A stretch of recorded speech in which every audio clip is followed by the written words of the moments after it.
Let me ask you something. When was the last time New Zealand played at a World Cup? If you say 2010, you're right. That's 16 years ago. Here's the craziest part about the tournament. New Zealand did not lose a single game. They drew all 3 matches, including against defending champion Italy, and still went out in the group stage. The only unbeaten team in the entire 2010 World Cup was New Zealand. Let that sink in. Nation to nation, border to border, come with me.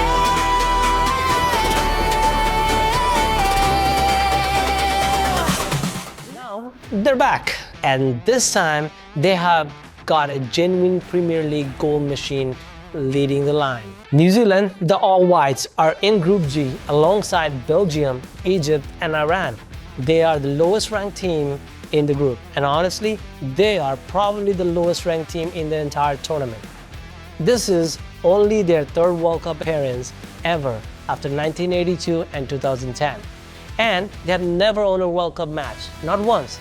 But before you write them off, you need to understand what this squad is about. The coach is Darren Baisley, who came up through New Zealand's youth and senior setups before taking charge of the first team. He also had a stint as assistant at Colorado Rapids in MLS. He's not a big name, but he knows this group inside out, and he's built something with real identity. Qualifying was straightforward but dominant. New Zealand owned all 5 of their OFC qualifying matches with a goal difference of plus 28 and conceded just 1 goal in their entire campaign. They beat Fiji 7-0, destroyed Vanuatu 8-1, and sealed qualification with a 3-0 win over New Caledonia in the final at Eden Park. Now look, OFC qualifying is obviously a different level compared to UEFA or CONMEBOL, but nobody's pretending otherwise. But you can only beat what's in front of you. New Zealand did that emphatically. And the reason they're different this time, they actually have genuine quality in this squad. Chris Wood, the captain, the talesman, the record goal scorer for New Zealand with 88 caps. He plays for Nottingham Forest in the Premier League and has been competing with the likes of Salah, Haaland, and Isaac for the Golden Boot. This man is a legitimate top-flight striker, not just by New Zealand standard, but by the global standard. He scored a hat-trick of headers in that 7-0 win over Fiji during qualifying. When Wood is on the pitch, New Zealand are a completely different team. But there is a big concern. Wood suffered a knee injury back in October 2025 and has been out for 5 months. He only just returned to action in Forest reserve in mid-March, scoring a header in the first game back.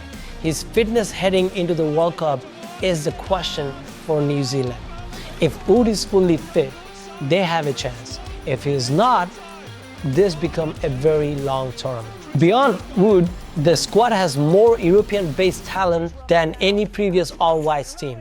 Tyler Bindon is a 20-year-old centre-back at Nottingham Forest who was outstanding in qualifying. Smooth on the ball, physically strong, and reads the game brilliantly. He looks like a future star. Liberto Kakasi is the vice-captain and plays in Serie A as a left back. Marco Stamenik is at Olympiacos. Sarpreet Singh brings creativity from midfield, and veterans like Michael Boxall and Costa Barbaruz provide experience and leadership. This is, by very measure, the most complete squad New Zealand have ever assembled. Tactically, Baisley sets them up in a flexible shape, usually 4-3-3 or 4-2-3-1, with Wood as the focal point up top. The approach is practical. Stay organized, be hard to beat, and use set piece as a weapon, and feed Wood whenever possible. They're not going to dominate position against Belgium or Egypt. That's not the plan. The plan is to frustrate, stay in the game, and take their chances when they come. The strength of this system is that it suits tournament underdogs perfectly. New Zealand proved in 2010 that they can defend for their lives, stay compact, and grind out a result against better teams. Bindon and Boxall give them a solid centre-back pairing. And when Wood drops deep to hold up play, he creates space for the runners around him. Set pieces are also a genuine weapon. Multiple goals in qualifying came from corners and free kicks. The weakness: when teams sit back and force New Zealand to create, they lack the technical quality in midfield to consistently unlock defense. The gap between their European-based players and their domestic-based players is noticeable. And if they go a goal down early, they don't have the firepower from the bench to turn things around. Paisley simply does not have the depth that Belgium or Egypt can call on. So, what's in New Zealand's favor? No pressure whatsoever. Nobody expects them to do anything. They can play free, play fearless, enjoy the moment. They have a proven Premier League striker who can score against anyone on his day. They have a young, hungry squad desperate to prove that Oceania football deserves its place on this stage. And they have the memory of 2010 when the All Whites showed the entire world that on their day they can compete with anyone. The concern: the quality gap is real. Belgium will likely have too much for them. Egypt's defense, discipline and Salah's quality could be the difference. Iran are built to grind are exactly the kind of tight, cagey game that New Zealand would want. And Wood's fitness is a genuine worry. 5 months out with a knee injury at 33 is a no joke, especially heading into a World Cup. My prediction: New Zealand finish 4th in the Group G, but I genuinely believe they can pick up a point or two. If Wood is fit, they can catch Iran or Egypt on their day. A draw is absolutely possible.